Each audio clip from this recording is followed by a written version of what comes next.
Hi friends, ఇవాళ మునకాపల్లి జరిగే my home interest వారు నిర్వహించే జై శ్రీమన్నారాయణ కళ్యాణం అయితే భారీగా ఏర్పాటు చేశారు. ఒకసారి అయితే చూద్దాం పదండి.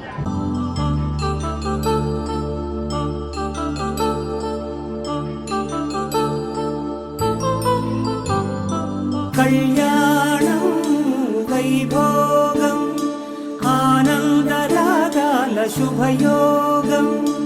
కళ్యాణం వైభోగం ఆనందరాగాల శుభయోగం. రఘువంశ రామయ్య సుగుణాల సీతమ్మ వరమాల కైవేచు సమయాన శివధనువు విరిచాకె వధువు మది గెలిచాకె మోగింది కళ్యాణ శుభవీణ. కళ్యాణం వైభోగం శ్రీరామచంద్రుని కళ్యాణం.